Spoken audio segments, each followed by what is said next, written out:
우리가 인생을 살아가면서 경험하는 아픈 고통 중에 하나를 배신이라고 할 수 있을 것입니다. 배신에 관련된 경어는 동서양을 막론하고 많이 있습니다. 가장 큰 상처는 친구에게서 배신당했을 때다. 여러분 좀 공감이 되십니까? 적의 칼보다 믿었던 자의 배신이 더 아프다. 인생을 살아가면서 크고 작은 배신을 경험하면 우리는 너무 속상해하고 가슴 아파하는 것이 우리의 인생입니다. 그런 의미에서 오늘 본문에 나오는 베드로의 삶을 보면 참으로 무거움을 느낍니다. 왜 베드로의 예수님에 대한 배신, 부인이 이토록 무거울까요? 베드로는 우리가 흔히 잘 알듯이 이렇게 말합니다. 그는 예수님의 수제자라고 합니다. 예수님의 수제자. 가장 가까운 제자라고 말할 수 있는데 그 가장 가까운 제자가 배신을 했다. 그러기에 너무 마음이 아프죠. 뿐만 아니라 마태복음 16장에서 내가 이 반석 위에 내 교회를 세우리니 라고 할 만큼의 중요한 신앙 고백을 했던 사람이 베드로입니다. 예수님이 최후의 만찬에서 베드로에게 내가 나를 3번 부인한다라고 말했을 때 베드로가 뭐라고 이야기합니까? 이렇게 이야기합니다. 함께 읽겠습니다. 마태복음 26장 33절 시작. 모두 주를 버릴지라도 나는 결코 버리지 않겠나이다.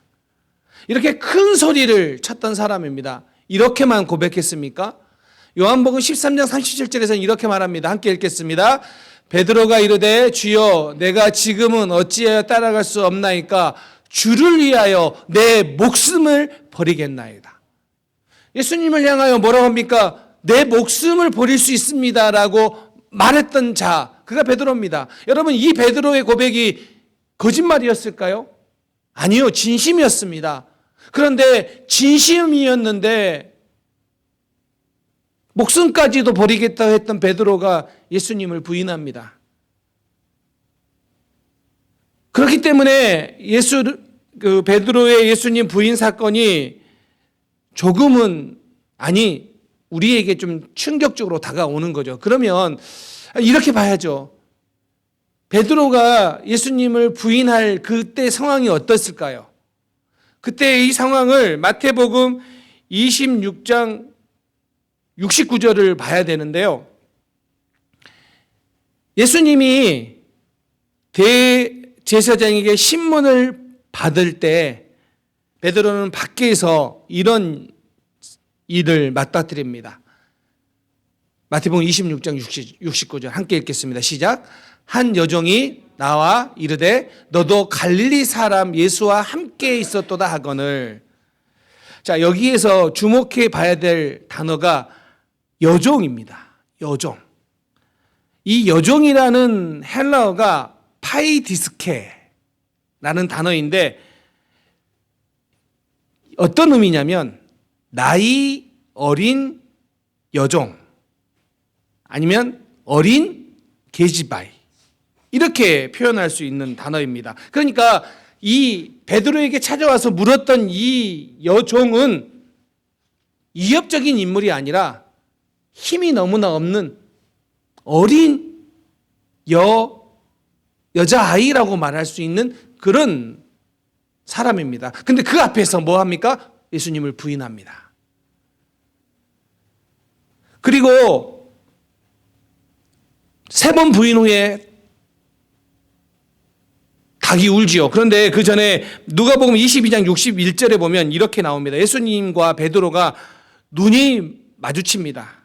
그때 이렇게 성경 이야기합니다. 함께 읽겠습니다. 시작. 주께서 돌이켜 베드로를 보시니 베드로가 주의 말씀 곧 오늘 닭 울기 전에 내가 3번 나를 부인하리라 하심이 생각나서 자, 예수님과 눈이 마주치고 그때 자신 예수님을 부인한, 배신한 이 사건 때문에 눈물을 흘립니다.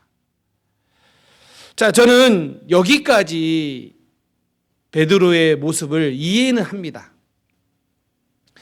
무서웠겠죠. 두려웠겠죠. 그러니까 예수님과 한패가 아니냐, 그 사람이 아니냐라고 했을 때 베드로가 아니다라고 이렇게 부인했겠죠. 물론 3번씩이나 한 그 상황들이 조금은 다 이해할 수 없지만 그럼에도 불구하고 연약한 인간이니까 뭐 그럴 수 있죠 라고 말할 수 있는데, 문제는 그 다음 베드로의 행동은 사실은 더 가슴 아파요.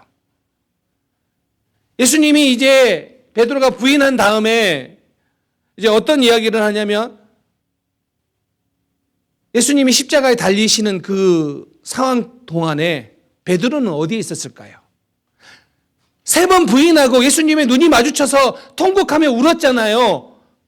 그러면 후회했으니까, 눈물 흘렸으니까 예수님 곁을 지켜야 되지 않을까요? 예수님을 따라가면서 나 예수님의 제자다라고 외쳐야 되지 않을까요? 아니, 누가 물어본다면 최소한 예수님의 그 십자가에 달리시는 그 상황들을 목격해야 그 자리에 있어야 되는 거 아닐까요? 수제자인데, 제자인데, 내 목숨을 버리겠다라고 했던 자인데 거기에 있어야 되지 않을까요?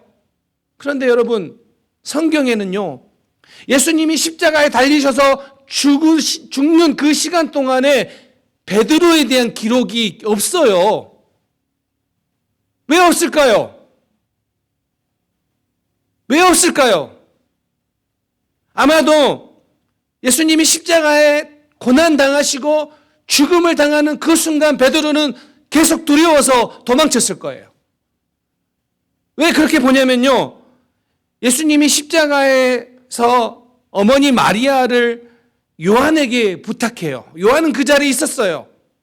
그러니까 모든 사람들이 다 도망간 게 아니라 그 자리에 있었던 사람도 있어요. 그런데 베드로는 등장하지 않아요. 만약에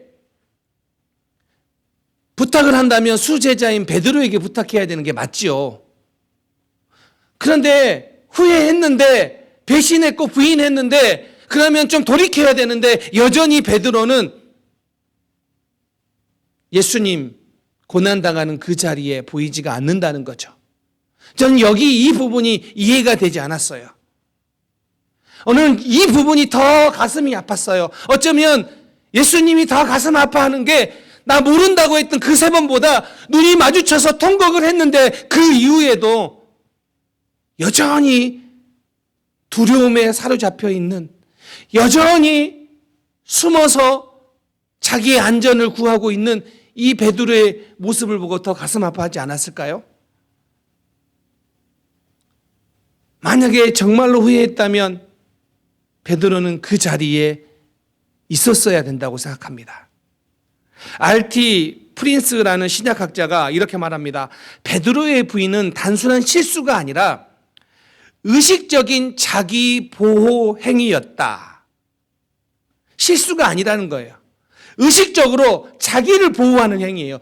자기의 안위를 보호하는 행위였다라는 거죠. 자, 조금 더 이 본문을 보면은 오늘 요한복음 21장에 베드로가 예수님을 3번 부인한 사건을 보면은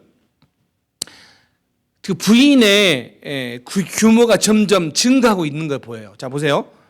첫 번째 베드로에게 와서 추궁한 사람이 누구라고 했죠? 한 여종이에요, 여종.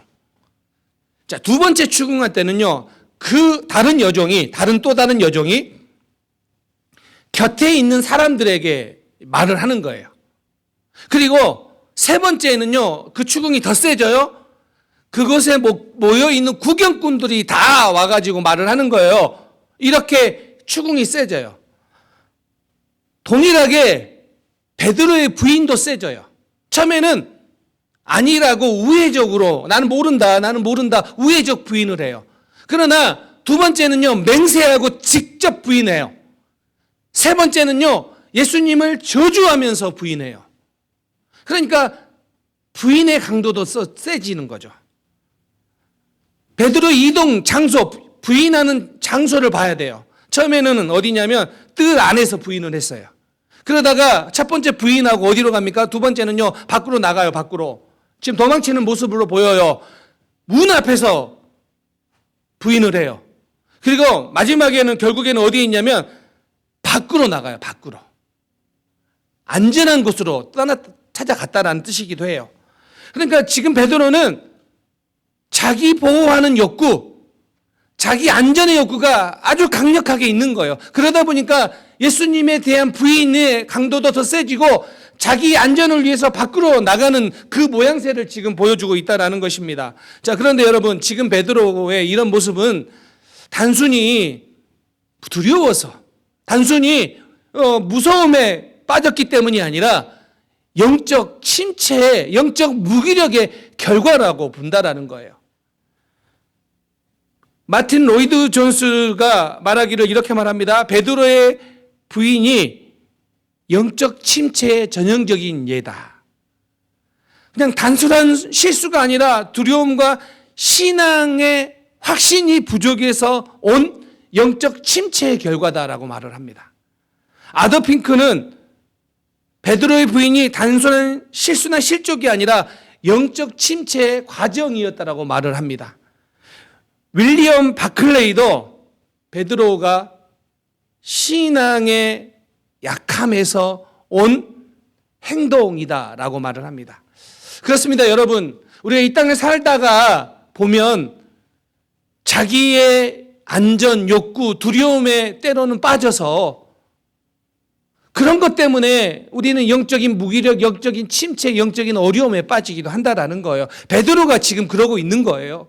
베드로가 지금 그러고 있다면 그렇게 위대한 신앙 고백했던 베드로, 예수님의 수제라고 하는 베드로가 이런 모습을 보였다면 우리 삶 속에서도 얼마든지 나타날 수 있다라는 것입니다. 여러분, 베드로가 여종 하나 앞에서 예수님을 부인한 것처럼 우리도 우리의 일상에 아무것도 아닌 그런 자리 하나, 대단한 사람이 아니라 내가 쉽게 생각하는 그런 사람 앞에서도 종종 예수님을 모른 척 할 수 있는 게 우리라는 거예요. 그런데 예수님이 바로 그런 베드로를 회복시키신다는 거예요. 예수님께서는 베드로뿐만 아니라 실패한 제자들을 회복시키신다는 거예요. 이게 중요하다라는 거예요. 그러면 예수님께서 어떻게 회복시키시느냐? 은혜의 깊이를 알게 해주세요. 이게 중요해요. 여러분, 우리가 어떻게 회복할 수 있습니까? 예수님의 그 은혜, 그 사랑의 깊이를 우리가 알아야 된다라는 거예요. 자, 보세요. 예수님이 3번이나 부인한 베드로, 또 다 도망간 제자들을 회복시키시는데, 자, 어떻게 회복시키는지를 먼저 좀 우리가 봐야 되는데, 오늘 본문 21장 9절에 베드로를 회복시키는 모습이세요. 어떻게 하냐면 이렇게 한번 읽어보겠습니다. 21장 9절 시작. 육지에 올라보니 숯불이 있는데 그 위에 생선이 놓였고 떡도 있더라. 자, 예수님께서 아침 식사를 준비하시는데 거기에 먼저 뭐가 있다라고 나오냐면 단어가 숯불이라는 단어예요. 숯불. 이게 뭐 대단한 단어예요. 너무 평범한 단어일 수 있죠. 근데 이 숯불이라는 단어를 안드라키안이라는 단어인데 이게 어디에 나오냐면 요한복음 18장 18절에 나와요. 함께 읽겠습니다. 시작.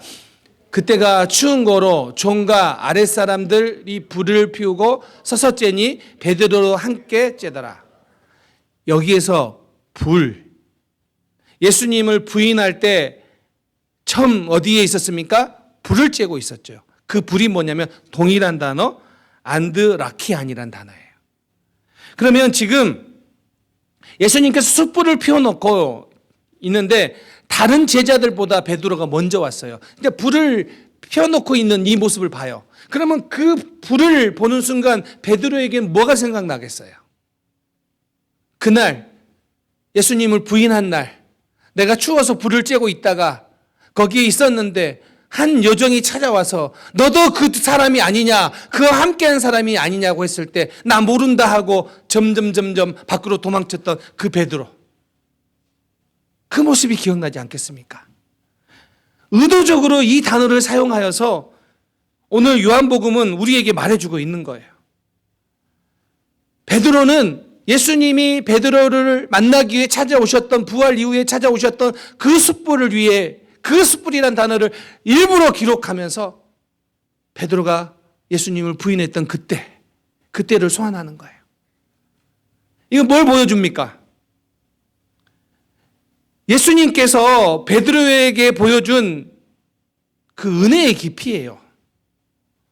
실패했지만, 베드로는 흔들렸고 예수님을 부인했지만, 그럼에도 불구하고 베드로를 다시 찾아오셔서 베드로에게 이루하시며 그를 회복시키기 위한 예수님의 그 은혜, 예수님의 은혜의 깊이, 그 깊이가 얼마나 크고 넓은지를 보여주고 있는 거예요. 그러면 이제 베드로에게 이 숯불은 바뀌는 거예요. 이전에는 배신의 상징이었다면 이제부터는 예수님이 베드로에게 내가 나를 사랑하느냐 3번 물었고 3번씩이나 그러하이다.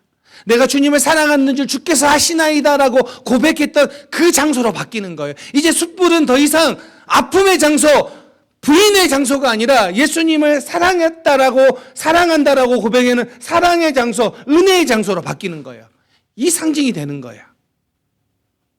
숯불만 봐도 마음이 아팠는데 이제는 그래, 나는 주님을 사랑하는 사람이야 라는 그 장소로 바뀌는 거예요. 여러분, 여러분에게도 그런 거 있지 않습니까? 우리 집사님들하고 이야기해 보면 어떤 음식이 딱 나왔는데 그 음식만 보면 어렸을 때 어머니가, 할머니가 생각난다. 고향이 생각난다. 이런 분이 많이 있습니다.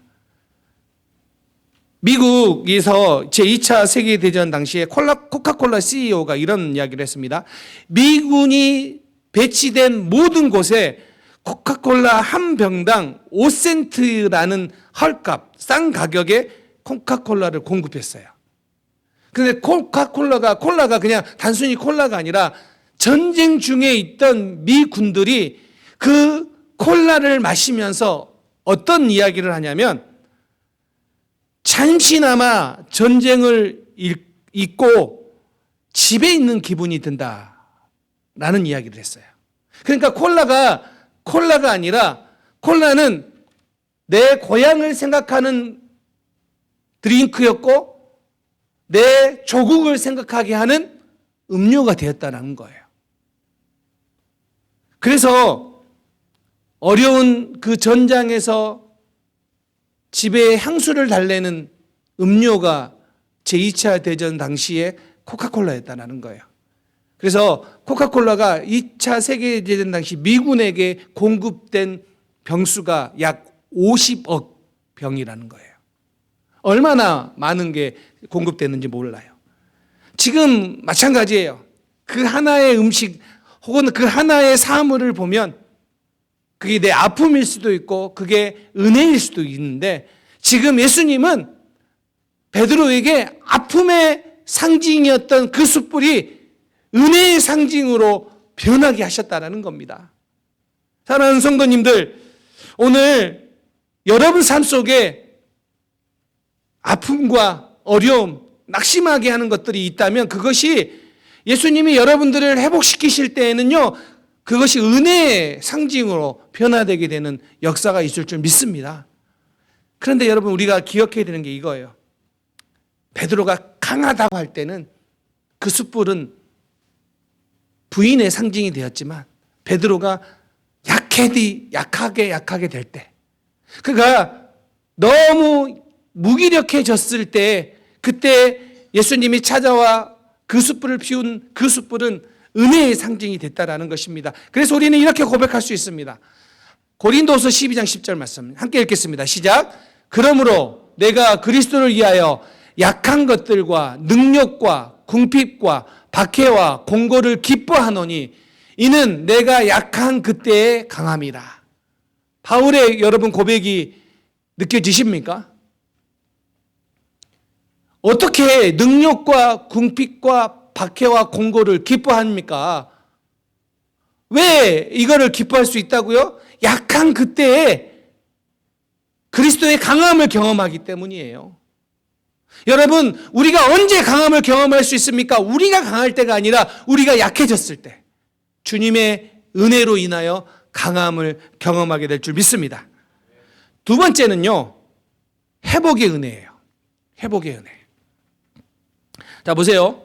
예수님이 제자들에게 부활하신 후에 제자들에게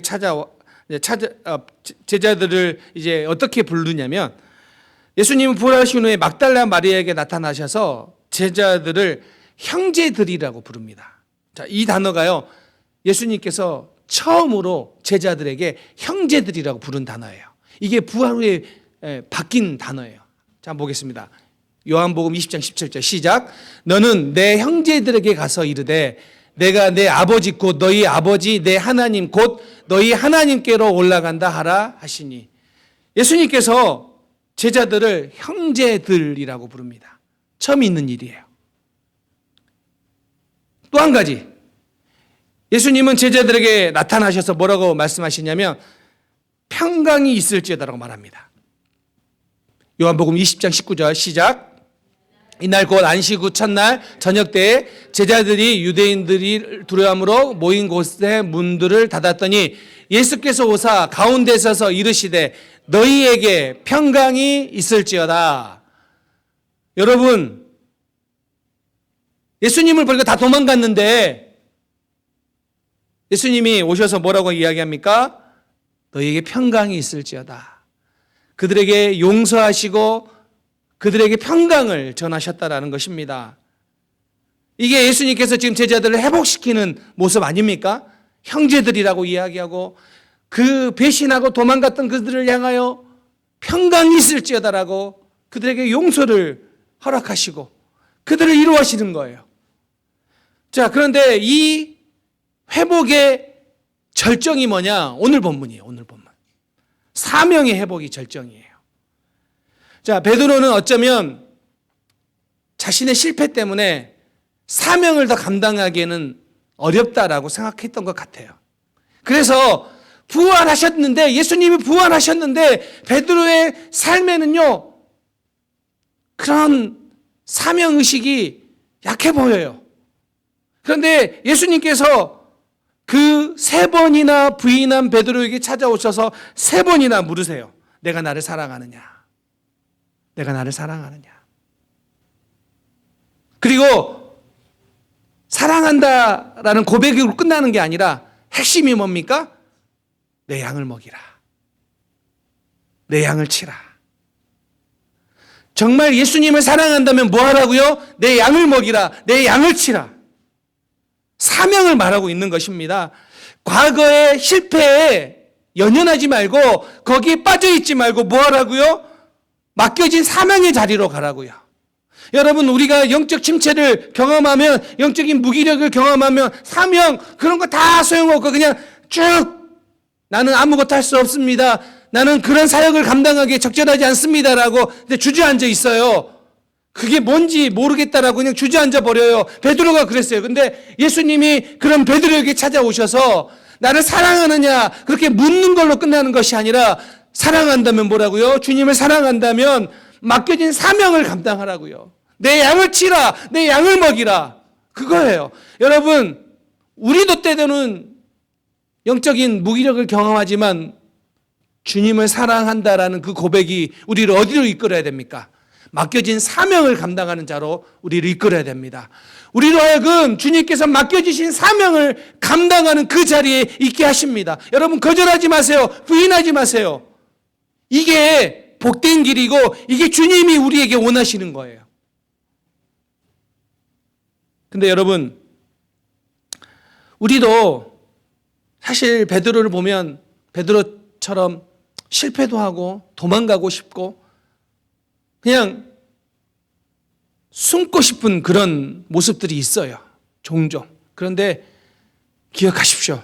예수님은 그 은혜의 깊이를 베드로를 통하여서 알게 하시고 그 회복의 은혜를 알게 하셔서 마침내 사명의 자리로 나가게 하십니다.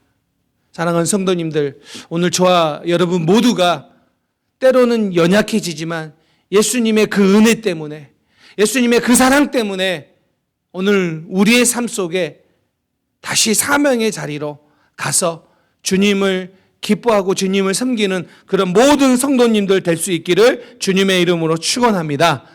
아멘. 이제 말씀을 마무리하려고 합니다. 우리가 잘 아는 것처럼 베드로는 실패했습니다. 부인했습니다. 예수님을 배신했죠. 그런데 예수님이 이렇게 회복시키실 때 회복되었습니다. 그래서 베드로는 초대교회 지도자로서의 사명을 감당합니다. 초대교회가 핍박을 받을 때에 그 핍박을 견뎌내면서 교회를 든든히 세우는데 한 역할을 한 게 베드로입니다. 그렇습니다. 사명의 자리에서 다시 일어서게 된 겁니다.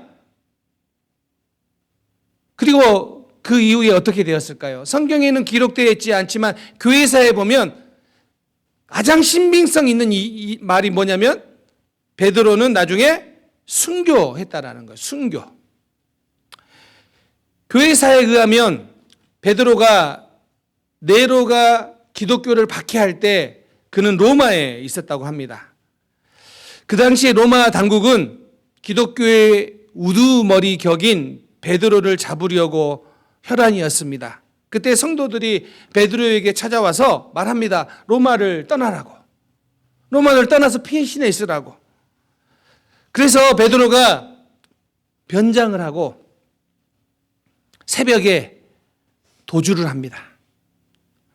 로마 성문을 이렇게 빠져나가려고 하는데 베드로가 로마 성문을 이렇게 빠져나가고 가고 있을 때 반대편에서 한 사람이 반대로 걸어오고 있습니다. 로마 성 안으로. 자세히 보니까 예수님이었습니다. 그래서 베드로가 예수님을 향해 묻습니다. 코바디스 도미네. 주님, 주여, 어디로 가십니까? 코바디스 도미네. 그때 예수님께서 그렇게 말합니다.